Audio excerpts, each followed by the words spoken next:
Bonjour à tous, on se retrouve pour une nouvelle vidéo. Aujourd'hui, on est sur une vidéo un peu spéciale. C'est un autre jeu, une expérience narrative. Cette fois-ci, c'est Dagon ou Dagon. C'est un, c'est un jeu narratif sur l'univers de Lovecraft, qui est l'univers de Cthulhu. En fait, c'est le premier. Ce jeu-là, c'est le premier livre de Lovecraft, de Howard Phillips Lovecraft, qui mentionne l'univers de Cthulhu, l'univers Lovecraftien comme on appelle. Pour ceux qui connaissent pas, l'univers de Cthulhu, c'est un univers avec des créatures d'un ancien monde, des créatures extraterrestres. Et une des plus connues, c'est Cthulhu, que vous allez voir apparaître sur l'écran. Qui est une grosse créature avec des tentacules, un genre de gros kraken. C'est comme un dieu. Ouais.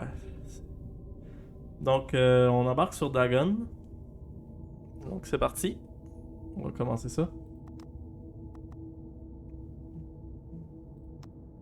Dagon est une adaptation interactive fidèle de l'œuvre de H.P. Lovecraft qui met l'accent sur son histoire et son ambiance. Il n'y a pas de choix difficile, de séquences d'action ou de gestion des inventaires, et les déplacements se limitent à la progression dans les lieux au fil de l'intrigue.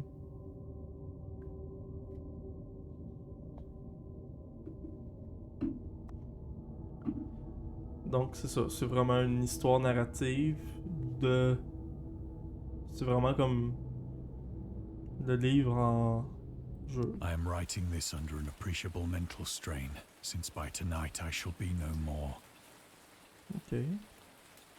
Au cours du jeu, vous rencontrerez des éléments interactifs. Certains d'entre eux vous permettront de poursuivre votre voyage. D'autres vous révéleront des faits intéressants sur le récit original, son contexte historique et son auteur. Certains éléments sont cachés. Afin de trouver ces secrets, soyez attentifs, vous devrez trouver le signe de l'aîné. Ok. Vous pouvez également accéder à tous les éléments trouvés ultérieurement. Ils seront disponibles dans le menu principal. Ok. Ok, les objets. On n'est pas là. Penniless, and at the end of my supply of the drug which alone makes life endurable, I can bear the torture no longer, and shall cast myself from this garret window into the squalid street below. Ok. Do not think from my slavery to morphine that I am a weakling or a degenerate. When you have read these hastily scrawled pages, you may guess, though never fully realize, why it is that I must have forgetfulness or death.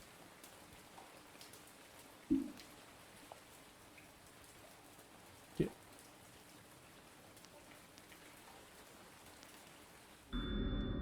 Utilisé depuis le 19e siècle, la morphine a été administrée de manière systématique pour traiter les douleurs intenses pendant la guerre civile américaine 1861 à 1865 et la Première Guerre mondiale de 1914 à 1918. Elle était également en vente libre jusqu'en 1914. La morphine est devenue de plus en plus populaire après l'invention de la seringue hypodermique vers 1854. Frederick Serturner, qui a été le premier à isoler la substance, l'a initialement nommé morphium, d'après Morphée, le dieu grec associé au rêve.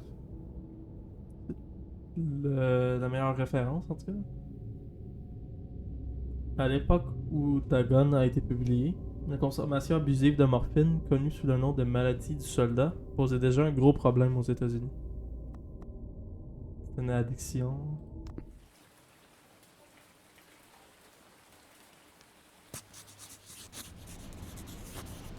It was in one of the most open and least frequented parts of the broad Pacific that the packet of which I was supercargo fell a victim to the German sea raider.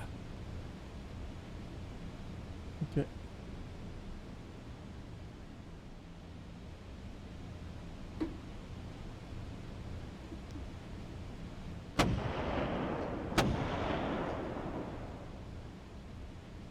The Great War was then at its very beginning, and the ocean forces of the Hun had not completely sunk to their later degradation.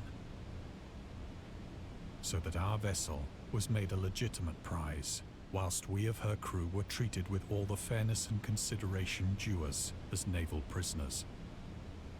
Ok, donc ça se passe dans la Première Guerre mondiale. Que j'ai compris. Puis. De ça là. Les Huns étaient des nomades d'Asie centrale qui ont établi une domination en Europe et envahi l'Empire romain au 5e siècle de notre ère. Ils étaient connus pour être des guerriers brutaux et mortels, et pour être les maîtres des attaques éclairs. Ils ont également développé des arcs composites puissants, des lassos et les premières armes de siège. Pendant la Première Guerre mondiale, les Britanniques ont utilisé le mot Hun pour désigner les Allemands. Afin de mettre l'accent sur leur brutalité, toutefois le terme est né lorsque l'empereur allemand Guillaume II prononça un discours devant ses troupes le 27 juillet 1900 avant leur embarquement pour la Chine. Je les parle en crise, ouais. Si vous rencontrez l'ennemi, vous le vaincrez, il n'y aura pas de quartier. On ne fera pas de prisonniers.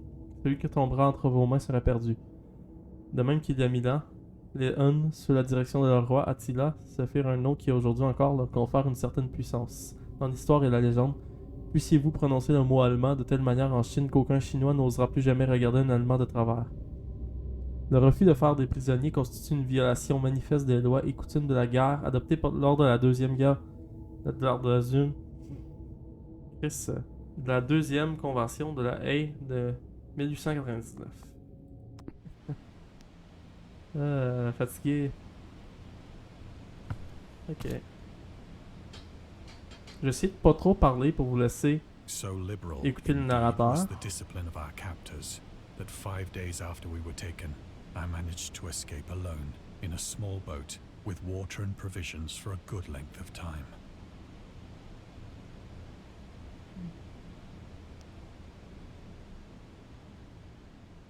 Ok. Prendre ça. When I finally found myself adrift and free, I had but little idea of my surroundings.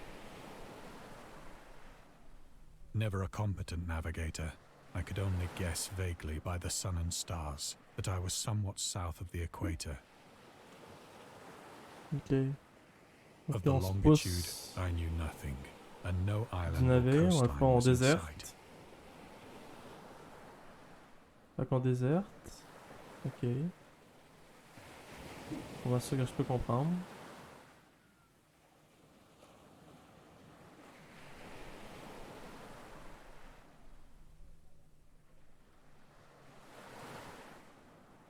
Ok. Ah. La lune.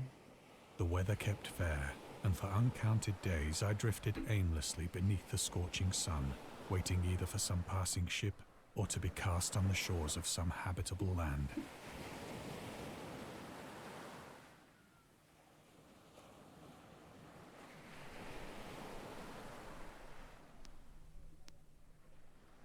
D'autres, non. But neither ship nor land appeared, and I began to despair in my solitude upon the heaving vastness of unbroken blue. Ouais, mais dude. The change happened whilst I slept. C'est quoi ton idée de déserter au milieu de l'océan? Its details I shall never know. For my slumber, though troubled and dream-infested, was continuous.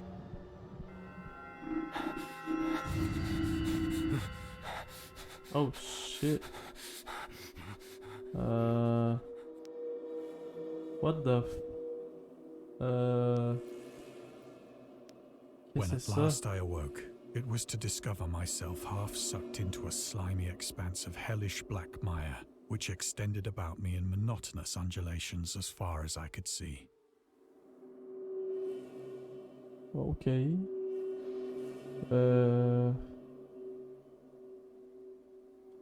And in which my boat lay grounded some distance away. Though one might well imagine that my first sensation would be of wonder at so prodigious and unexpected a transformation of scenery, I was in reality more horrified than astonished. Ok. C'est vraiment weird. On dirait le début de hentai là. Non. C'est pas moi que vous pognez là. Pas vrai, For there non. was in the Non, air non. and in the rotting soil a sinister quality which chilled me to the very core. The region was putrid with the carcasses of decaying fish and of other less describable things which I saw protruding from the nasty mud of the unending plain. C'est bien gross. Perhaps I should not hope to convey in mere words the unutterable hideousness that can dwell in absolute silence and barren immensity. There was nothing within hearing and nothing in sight save a vast reach of black slime. Yet the very completeness of the stillness and the homogeneity of the landscape oppressed me with a nauseating fear. The sun was blazing down from a sky which seemed to me almost black in its cloudless cruelty, as though reflecting the inky marsh beneath my feet.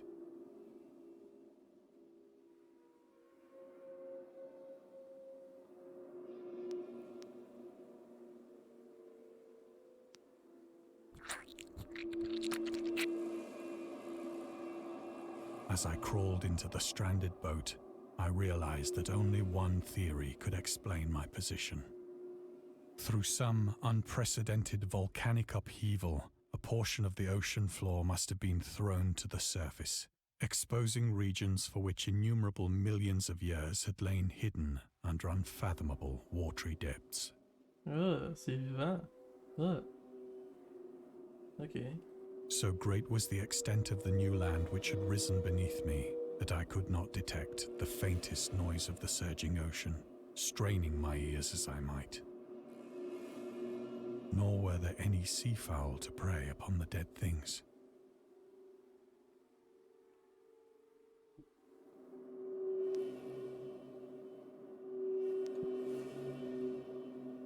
For several hours I sat thinking or brooding in the boat, which lay upon its side and afforded a slight shade as the sun moved across the heavens. As the day progressed, the ground lost some of its stickiness and seemed likely to dry sufficiently for traveling purposes in a short time.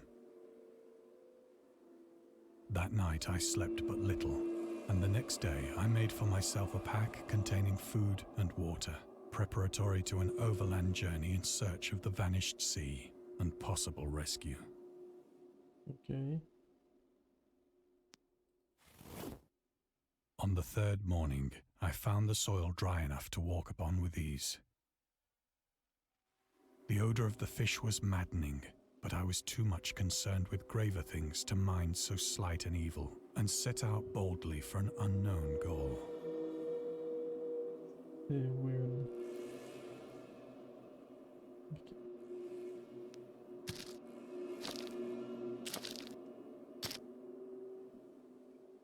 All day I forged steadily westward, guided by a faraway hummock which rose higher than any other elevation on the rolling desert.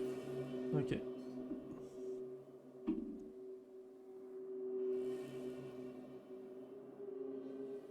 Pas rien d'autre à regarder. Ah.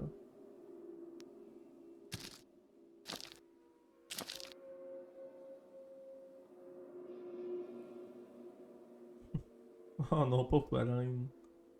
Ah non.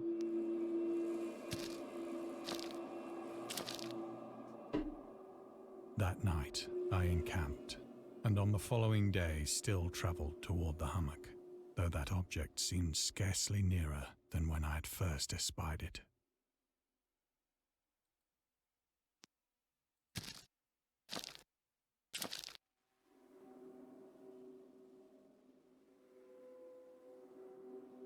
By the fourth evening, I attained the base of the mound, which turned out to be much higher than it had appeared from a distance, an intervening valley setting it out in sharper relief from the general surface.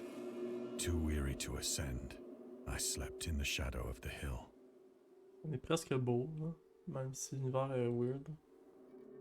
I know not why my dreams were so wild that night.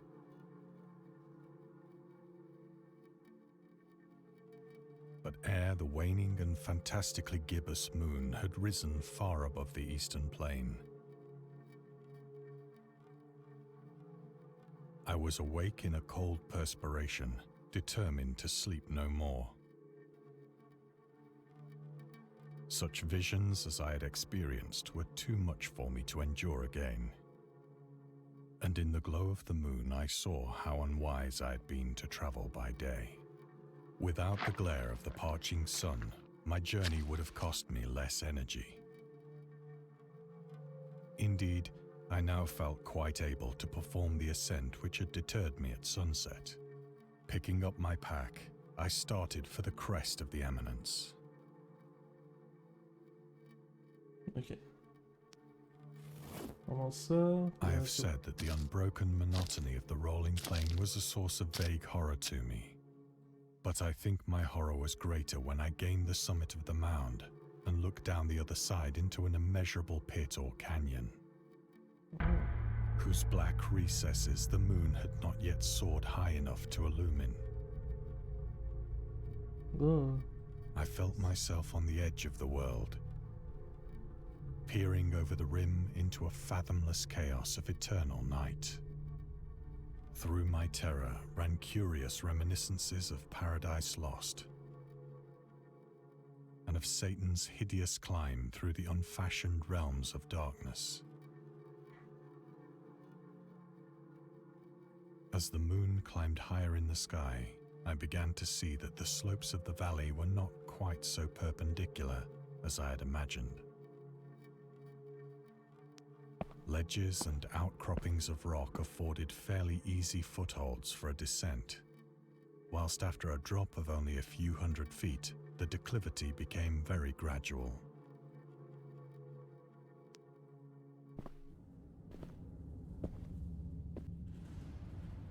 Urged on by an impulse which I cannot definitely analyze, I scrambled with difficulty down the rocks and stood on the gentler slope beneath,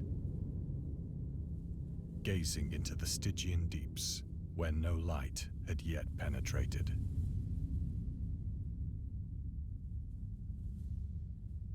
All at once, my attention was captured by a vast and singular object on the opposite slope, which rose steeply about 100 yards ahead of me.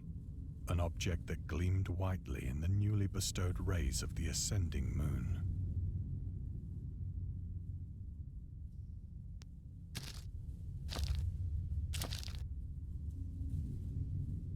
That it was merely a gigantic piece of stone, I soon assured myself. But I was conscious of a distinct impression that its contour and position were not altogether the work of nature. A closer scrutiny filled me with sensations I cannot express.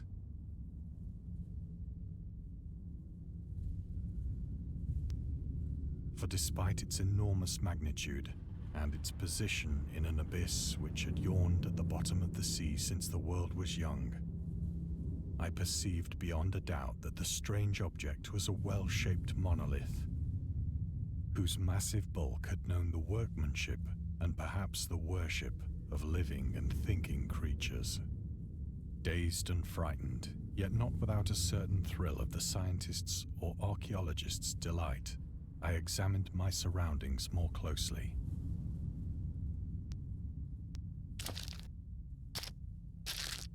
Donc on trouve un monolithe, on sait pas d'où il vient. The moon, now near the zenith, shone weirdly and vividly above the towering steeps that hemmed in the chasm.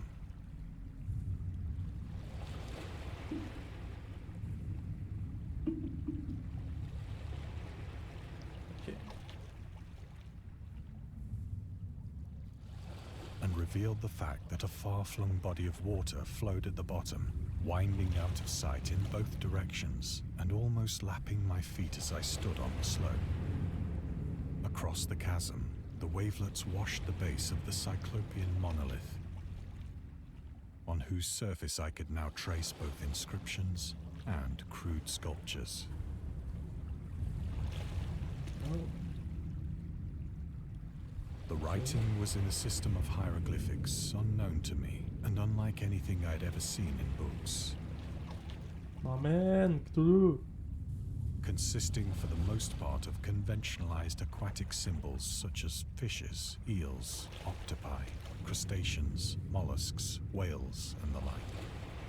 Several characters obviously represented marine things which are unknown to the modern world, but whose decomposing forms I had observed on the ocean-risen plain. It was the pictorial carving, however, that did most to hold me spellbound.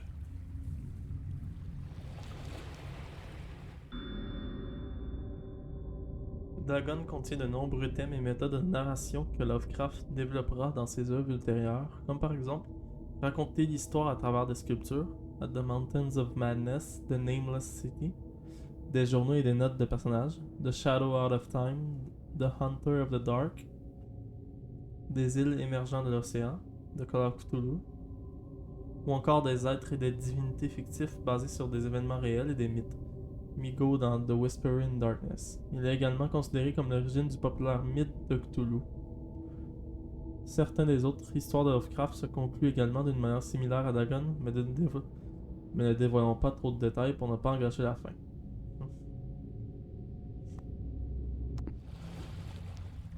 Plainly visible across the intervening water on account of their enormous size were an array of bas-reliefs whose subjects would have excited the envy of a doré. I think that these things were supposed to depict men, at least a certain sort of men, though the creatures were shown disporting like fishes in the waters of some marine grotto, or paying homage at some monolithic shrine which appeared to be under the waves as well. Of their faces and forms I dare not speak in detail, for the mere remembrance makes me grow faint.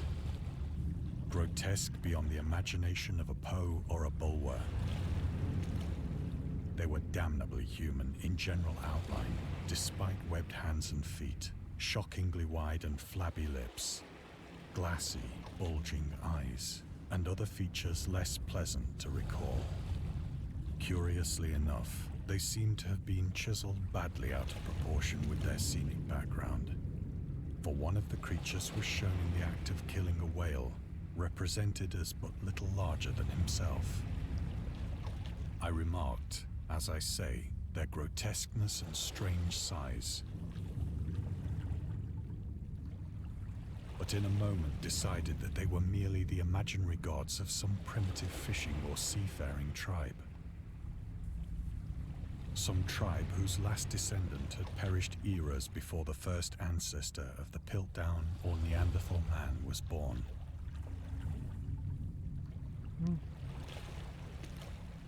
Awestruck at this unexpected glimpse into a past beyond the conception of the most daring anthropologist,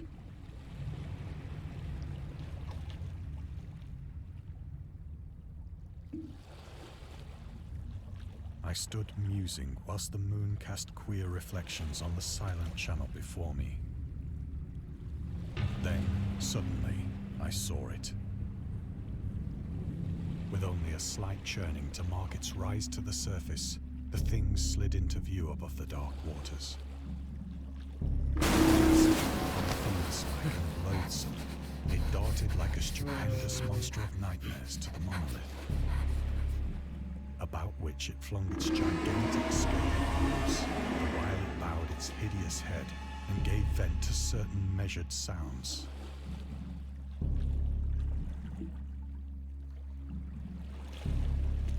I think I went mad then. Of my frantic ascent of the sloping cliff and of my delirious journey back to the stranded boat, I remember little.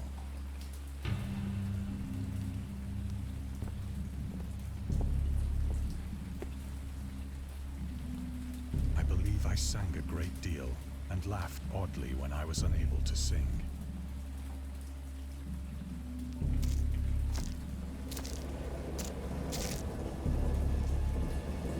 I have indistinct recollections of a great storm sometime after I reached the boat.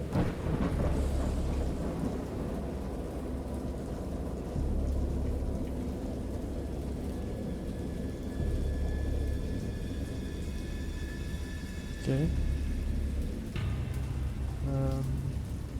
At any rate, I know that I heard pearls of thunder and other tones which nature utters only in her wildest moods.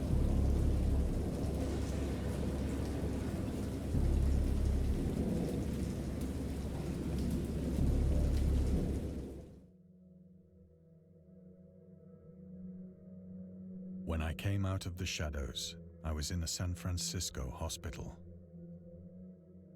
Brought thither by the captain of the American ship which had picked up my boat in mid-ocean.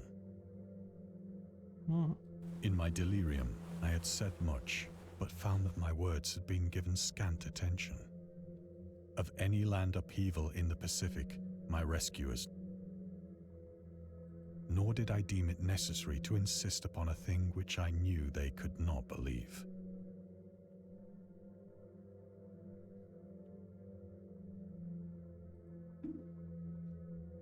Ok.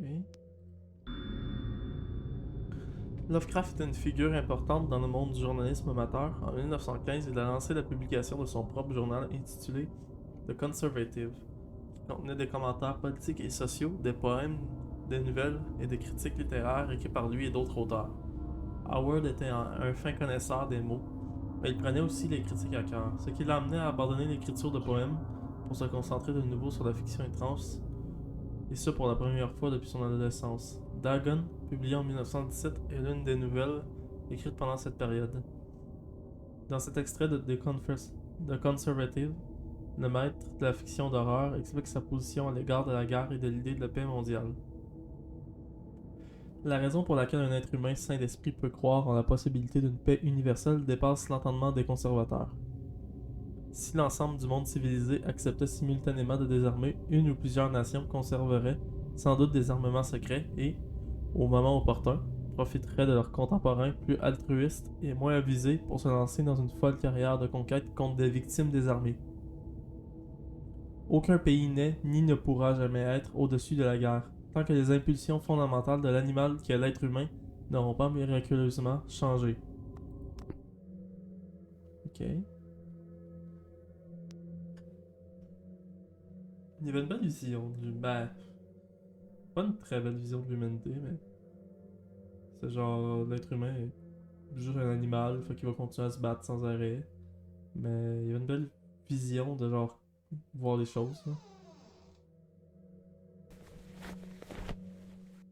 Once I sought out a celebrated ethnologist and amused him with peculiar questions regarding the ancient Philistine legend of Dagon, the fish god.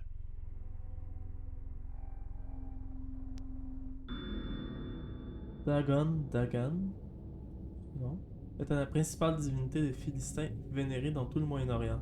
Comme l'ancien dieu de la fertilité et des récoltes, en hébreu, le mot Dagon est un nom commun pour le grain. Les souverains d'Akkad, Mésopotamie, l'ont choisi comme protecteur de leur conquête guerrière. Il apparaît également comme le juge des morts dans un poème assyrien et comme un gardien de prison du monde souterrain dans l'un des textes babyloniens. Il est souvent pris à tort pour un dieu poisson en raison de la mauvaise interprétation de son nom, car en hébreu le mot Dag signifie poisson. Dans les œuvres de H.P. Lovecraft, Dagon est une divinité sous-marine qui règne sur les Deep Ones, une race humanoïde aux traits de poisson qui réside dans les océans. Il est vénéré par un culte secret appelé l'ordre ésotérique de Dagon.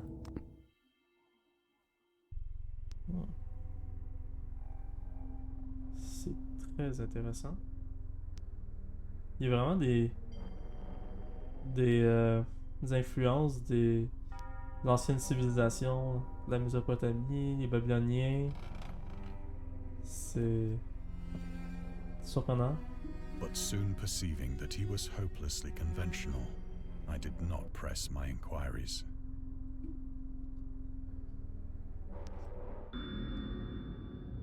August Derleth était un écrivain et un anthologiste américain.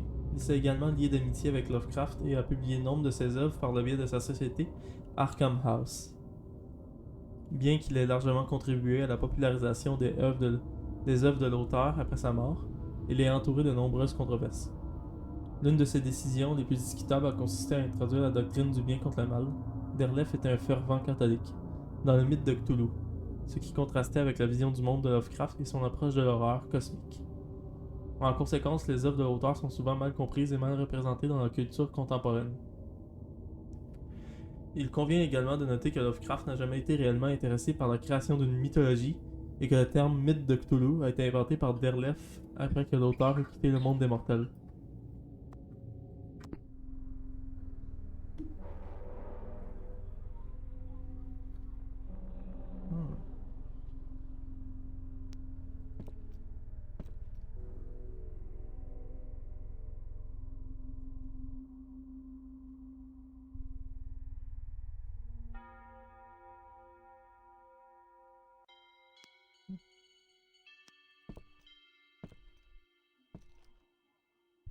Le jeu, la narration, c'est juste parfait. It is at night, especially when the moon is gibbous and waning, that I see the thing.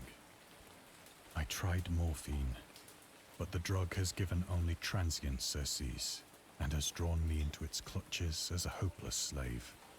So now I am to end it all, having written a full account for the information or the contemptuous amusement of my fellow men.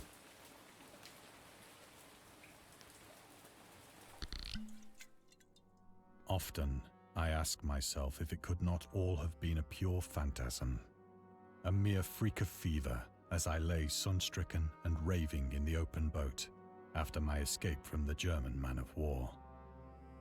This I ask myself, but ever does there come before me a hideously vivid vision in reply. I cannot think of the deep sea without shuddering at the nameless things that may at this very moment be crawling and floundering on its slimy bed, worshipping their ancient stone idols and carving their own detestable likenesses on submarine obelisks of water-soaked granite.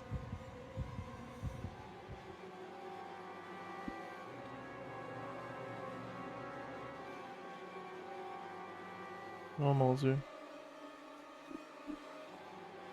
Oh. I dream of a day when they may rise above the billows to drag down into their reeking talons the remnants of puny, war-exhausted mankind.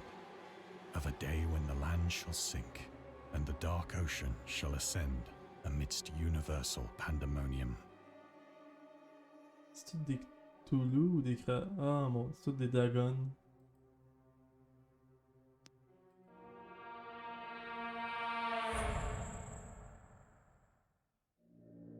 The end is near. I hear a noise at the door, as of some immense slippery body lumbering against it.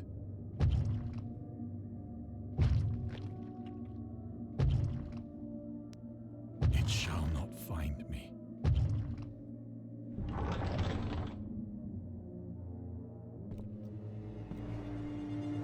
God, that hand!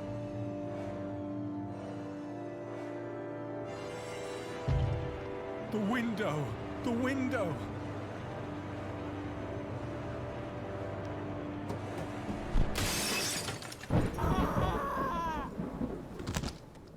Oui, c'est lancé.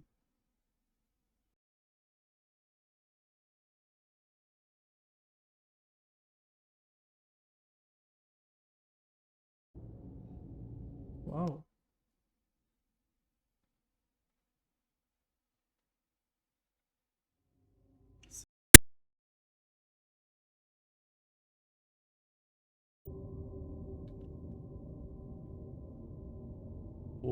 Pour un jeu gratuit, en tout cas, c'est wow. Ben, c'est